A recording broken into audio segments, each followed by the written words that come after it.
नमस्कार बंधुरा welcome back to my channel बिसिंगा फैमिली ब्लग्स। आमी बुलबुल तो चले एसेছি आज एक नतून भिडियो निये। सबाई केमन आछो? आशा करछि सबाई खूब भालो आछो और आमिও भालो आछि। तो बंधुरा सकाल सकाल तोमादेर सबाइके जानाई शुभ दोल पूर्णिमार अनेक अनेक शुभेच्छा और भालोबासा। आशा करी तोमरा आजकेर दिनटा अनेक आनंद मजा करो, सबाई खूब भालो काटुक এই আজকের দিনটা। তো চলো বন্ধুরা, তোমরা দেখতে পাচ্ছ এই যে দেখো আমি, তোমরা আমার পুরনো বন্ধুরা তো সবাই জানো আমি উনানে রান্না করি। তো দেখতে পাচ্ছ আমি কিন্তু উনানটা এখন মুছে নিচ্ছি, কারণ আজকে যেহেতু পুজো পূর্ণিমার উপলক্ষে তো ঘর টর সব কিছু তো পরিষ্কার করতেই হবে, তাই না? তো সকালে উঠে এই যে একদমই তাড়াহুড়ো কাজ শুরু হয়ে গেছে। তো দেখতে পাচ্ছ এটা আমার গ্যাসের রুমটা, তো এটাও আমি ভালো করে পরিষ্কার করে নেব। তারপরে বাকি ঘরগুলো যে আছে সব কিছুই পরিষ্কার করে নেব ভালো করে। তারপর কাপড় টাপড় তো এর আগের দিন কেচে রেখে দিয়েছিলাম, আজকে শুধু ঘরটার পরিষ্কার করে। আর পূর্ণিমাটা যেহেতু আজ 11:49 পূর্ণিমা কিন্তু ছাড়ে দিবে, তো তার জন্য পূর্ণিমা থাকাকালীন আমাদের পুজোটা দিতে হবে ঠাকুরকে। তো পুজোটা দেওয়ার জন্য খুব তাড়াহুড়ো করে কাজগুলো করছি, কারণ কিছু নিয়ম নীতি আছে আমাদের গ্রামের বাড়িতে এই দোল পূর্ণিমার উপলক্ষে, সেগুলোও করব। আর কিছু পিঠা টিঠা বানাতে হবে ঠাকুরকে দেওয়ার জন্য, সেটাও কিন্তু তোমাদের সাথে অবশ্যই শেয়ার করব। তো বন্ধুরা তার জন্য তাড়াহুড়ো করে সব কিছুই করছি। শাশুড়ি মায়ের শরীরটা সেরকম ভালো নেই বলে মা সেরকম কিছু করতে পারছে না, তবুও মা পুজো টুজোগুলো দিয়েছিল। আর আমি এদিকে ঘরটার পরিষ্কার করে স্নান টান করে আবার বাকি কাজগুলো করেছিলাম। তো পরে এদিকে দেখো বন্ধুরা আমি কিন্তু স্নান করে একদম তাড়াতাড়ি একটা ব্যাটার বানিয়ে নিয়েছি। চালের গুঁড়ো, ময়দা, গুড়, বাদাম, কিশমিশ, এটা ঠাকুরের জন্য বানানো হবে পিঠে। তো বললাম না 11:49 যেহেতু পূর্ণিমাটা ছাড়ে দেবে, তো তার জন্য কিন্তু আমাকে তাড়াতাড়ি পিঠা ভাজতে হবে। তো স্নান করে, আর এটা দেখো তোমরা কি দেখতে পাচ্ছ, এটা কিন্তু বাঁশের দুটো বানানো হয়েছে। এটা হচ্ছে পিঠাটা ভাজানোর জন্য, উঠানোর জন্য। এই আমাদের দোল পূর্ণিমার দিন পিঠা ভাজানোর জন্য কিন্তু এই দুটো আমাদের বানাতেই হয় বাঁশের, এখানে কোনো খুন্তি ব্যবহার করি না। তো এই যে দেখছো ব্যাটারটা আমি একদমই দেখতে পাচ্ছ বানিয়ে নিয়েছি, ভাজবো, কারণ পূর্ণিমাটার জন্য তাড়াতাড়ি করছি। আর পরে কোনো ক্যামেরা করা হয়নি, আমি স্নান করে একদম রান্নাঘরে এসে মা পুজোটা দেবে আর আমি এদিকে পিঠাগুলো বানাচ্ছি ঠাকুরের জন্য। তো দেখো স্নান করেই কিন্তু শুরু করে দিয়েছি কাজগুলো। মাথার চুলটাও আমি আছড়াইনি, মানে এতটা তাড়াহুড়ো যেহেতু তাড়াতাড়ি দিতে হবে। আর এদিকে দেখো আমি তোমাদের দেখাচ্ছি পিঠাগুলো কেমন সুন্দর হয়েছে, মানে কীরকম হয়েছে। যেহেতু বিয়ের পর এসব শিখেছিলাম, আর বিয়ের আগে তো এসব করিনি, বাড়িতে মায়ে করতো, এখানে এসে শাশুড়ি মায়ের কাছে সব কিছুই শেখা। বিয়ের 2 বছর তো এসব পিঠা টিঠা কিছু বানায়নি, শাশুড়ি মাই বানাতো, কিন্তু পরে আস্তে আস্তে সব কিছু শিখে গেছি। তোমরা দেখতে পেয়েছো এর আগেও আমি শীতের দিনে যে ভাপা পিঠে অনেক কিছু বানিয়েছিলাম, সব শাশুড়ি মায়ের হাতে শেখা।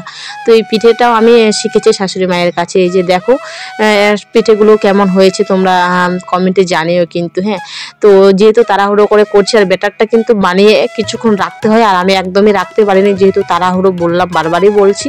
তো এই যে দেখো তার জন্য একটু কিন্তু পিঠেগুলো সেরকম গোল গোল করতে পারছি না, তাড়াতাড়ি দিচ্ছি বলে। তো আস্তে আস্তে ভাজতে ভাজতে কিন্তু সব কিছু ঠিকঠাক হয়ে যাচ্ছিল।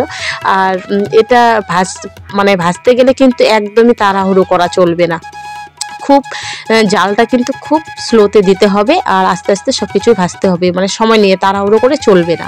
এই যে একে একে ঠাকুরের জন্য সব কিছু ভেজে নেব, তারপরে আমাদের জন্য বাকি আত্মীয় স্বজনকে দেওয়া হয় এই দোল পূর্ণিমাতে পিঠে, তারপর বাড়িতে খাওয়ার জন্য। পরে আমি ভালো করে অনেকটা ব্যাটার বানাবো, তখন সেটাও তোমাদের সাথে শেয়ার করব।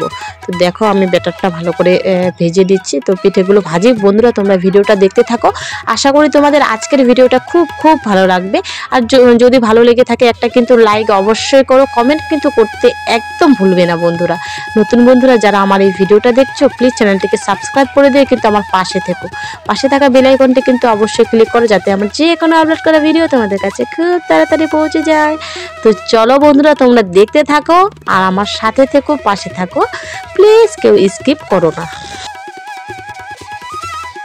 আর বন্ধুরা এই পিঠেগুলোকে কিন্তু মালপোয়াও বলা হয়। বন্ধুরা একদম ফুলকো ফুলকো করে কিন্তু আমি পিঠেগুলো ভাজা শুরু করে দিয়েছি, তাই ভাবলাম বন্ধুদের সাথে এটা শেয়ার না করলে কিন্তু হয় না, তাই না? তো এইদিকে ভাজতে ভাজতে ওইদিকে পুজোর মা জোগাড়জাটি সব কিছুই করে নিয়েছে, সেটাও তোমাদের সাথে একটু শেয়ার করব।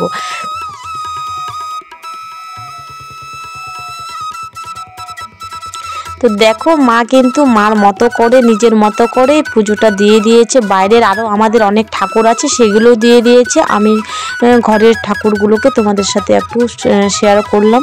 এই যে দেখো দুধ, কলা, তারপরে পিঠা, পায়েস এসব বানিয়ে ঠাকুরকে দিয়ে দিয়েছি। তারপর ঠাকুর পুজোটা মা, বললাম না মাই করেছে। মা শরীরটা একদম সেরকম ভালো নেই, তবুও মা পুজোটা বলছে আমিই দেবো।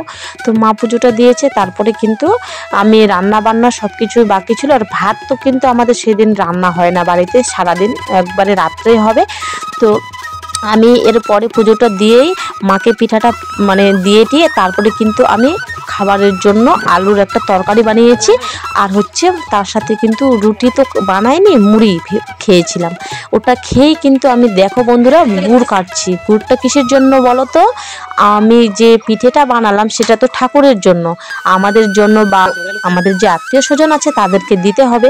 তার জন্য কিন্তু অনেক পিঠা ভাজতে হবে। তার জন্য আমি এই যে দেখতে পাচ্ছ গুড়টা ভালো করে কেটে এই যে দেখো জলের মধ্যে ভালো করে চটকে নিচ্ছি। একদমই কিন্তু ভালো করে করতে হবে। এই ব্যাটারটা যদি ভালো করে না বানাই তাহলে কিন্তু পিঠেগুলো ভালো হবে না। তো এখানে আমি কথা বলছিলাম, ছেলেকেও একটু বকাবকি করছিলাম। তারপরে দেখো ভালো করে বানিয়ে নিচ্ছি। আর মানে মার কাছে একটু দেখিয়ে নিচ্ছিলাম যে কোনটা কী দিতে হবে সেটা একটু দেখিয়ে নিয়েছি। আর এদিকে ব্যাটারটা করে তারপরে কিন্তু পিঠেগুলো মা কিছুটা ভেজেছিল আর বাকিটা আমি রাত্রেবেলা ভেজেছি। তো রান্না বান্না করার পর তো চলো দেখতে থাকো বন্ধুরা।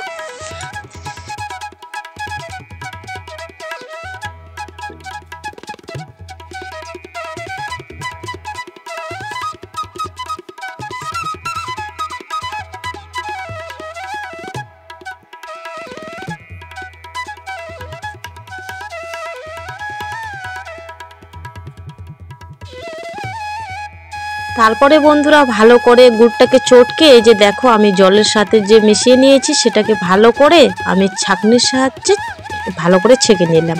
এরপরে একে একে দিয়ে দেব ময়দা। চালের গুঁড়োটা করে নিয়ে আসা হয়েছে, সেটা তোমাদেরকে ভিডিও করা হয়নি। চালটাকে সকালবেলা ভিজিয়ে রেখেছিলাম কিছুক্ষণ, তারপরে এখন তো মেশিন হয়েছে তোমরা জানো, মেশিনে গুঁড়ো করে নিয়ে আসা হয়েছে সকালবেলা। তো এই যে দেখো আমি এখন ময়দাটা বের করলাম, ময়দাটা দিচ্ছে মাকে বলে বলে যে কতটা কি দেবো ওই বলছে মা, আর আমি দিচ্ছি। তারপরে বাদাম, কিশমিশ, নারকেল এসব সব কিছু দিয়ে ভালো করে আমি ব্যাটারটাকে বানিয়ে নেব। এই যে দেখছো চালের গুঁড়োগুলো তোমাদেরকে যে এখানে একটু দেখিয়ে দিলাম, চালের গুঁড়ো দিচ্ছি।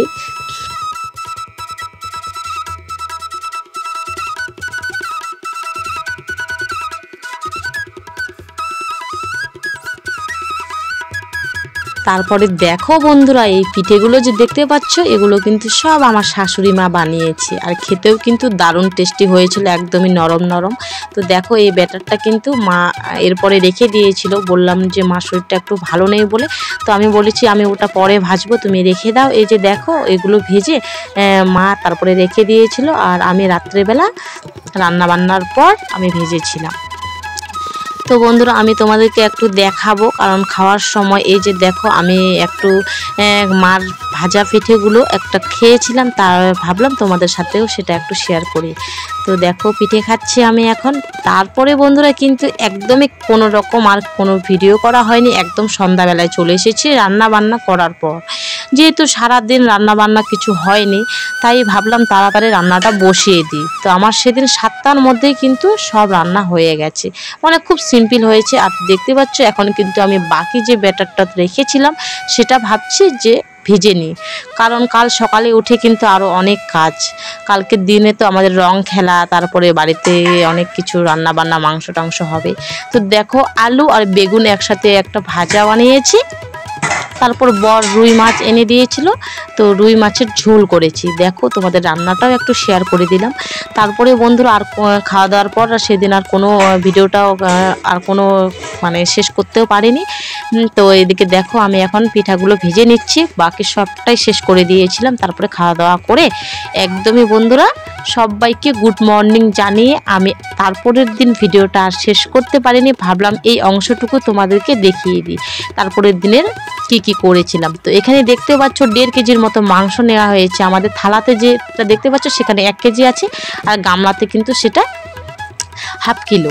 তো 1 কেজির মতো রান্না করব, বাকিটা আমি রেখে দেবো রাত্রেবেলার জন্য। তো এই যে দেখো আলু ভাজাটা কিন্তু উনানে বসিয়ে দিয়েছি বন্ধুরা। তারপরে গ্যাসেও কিন্তু এখানে আমি বিউলির ডালটা সেদ্ধ করতে দিয়ে দিয়েছি। তাড়াতাড়ি রান্না করছি, কারণ রং খেলতে হবে, খেলবো হোলি, রং দেবো না তাই কখনো হয়, তাই না বন্ধুরা? তো বছরে একবার হোলি, কত আনন্দ কত মজা, তাই না? তাড়াতাড়ি রান্না বান্নাগুলো করে এই যে দেখো খাওয়া হয়ে গেছে। তাও ভাবলাম যে হায় ভগবান, আমি তো ভিডিওই করিনি। তারপরে খাওয়া দাওয়ার পর যেগুলো বেঁচে ছিল, এই যে দেখো মাংসটা কিন্তু অনেকটা রয়ে গেছে। যেহেতু 1 কেজি মাংস আমরা 4 জন মানুষ তো আর খেতে পারি না, তাই না বন্ধুরা? শাশুড়ি মায়ের তো একদম মাংস খায় না, 2-1টা খায়, আমরাই খাই। তবুও এটা রাত্রেবেলার হয়ে গেছিলো, বাকিটা আমি ফ্রিজে রেখে দিয়েছি, যেটা রান্না করে নিই। আর এখানে দেখতে পাচ্ছ আমার থালাটা তোমাদেরকে একটু দেখিয়ে দিয়েছি। ডালটা নিয়ে নিয়েছি, ভাতের ওপরে আলু ভাজা, আর মাংসটা দেখো কত সুন্দর হয়েছে, লাল লাল ঝোল। তারপরে দেখতে পাচ্ছ বন্ধুরা, আমরা কিন্তু খেলতে বেরিয়ে গেছি। এটা আমার বর, আমার যা, আমার ননদ, সবাই মিলে একসাথে অনেক আনন্দ হয়েছে। কোনো রকম ভিডিও করতে পারিনি, ওরা সবাই মিলে চলে গেছিলো, আমাকে ভূত সাজিয়ে দিয়েছে। এরকম করতে সবাই আমরা মানে রং খেলছিলাম, মানে অনেক অনেক মজা হয়েছে। আর তার আগে একটা কথা বলে বন্ধুরা, আমাদের কিন্তু গ্রামের এদিকে কোনো রকমই যে নতুন ড্রেস পরবো বা কোনো রকম সেরকম কোনো প্ল্যান হয় না। যে যেরকম থাকে সেরকমই চলে যাবে, মানে গিয়ে তোমাকে ভূত বানিয়ে দেবে। আর এরকম করেই কিন্তু আমরা নাইটি পরেই হোলিটা খেলি, রং খেলে নিই। মানে সেরকম কোনো রকম মানে অনেকেই অনেক জায়গায় যেরকম ভালো করে ড্রেস পরে রং খেলে, আমাদের কিন্তু গ্রামের এদিকে সেরকম তা না। এদিকে দেখতে পাচ্ছ দেওর আর বৌদি মিলে কত দেখো এই যে রং মাখামাখি হচ্ছে, মানে দারুণ দারুণ সেদিন মজা হয়েছে জানো। মানে খুব অনেকটা আনন্দ করেছি, সেটা তোমাদের একটু একটু তুলে ধরবো। এই যে দেখো এগুলো সব দেওয়ার হবে বলে, এটা আমার যা হবে, ওরা এই যে আরেক যাকে আমরা কিন্তু রং মাখতে চলে এসেছি। এই যে দেখো একদম পুরো ভূত বানিয়ে দিয়েছি সবাই মিলে। তারপর ফটো টটো সব কিছু তোলা হয়েছে। এগুলো দেখো আমরা দল বানিয়ে সব ঘরে ঘরে রং মানে খেলছি আর যাচ্ছি, মানে যে সবার বাড়িতে একটু একটু করে রং খেলে। এই যে দেখো আমাকে তো ভূত বানিয়ে, আরও তো কত ভূত বানাবে জানি না। তো চলো বন্ধুরা, তোমরা দেখতে থাকো আর এনজয় করো।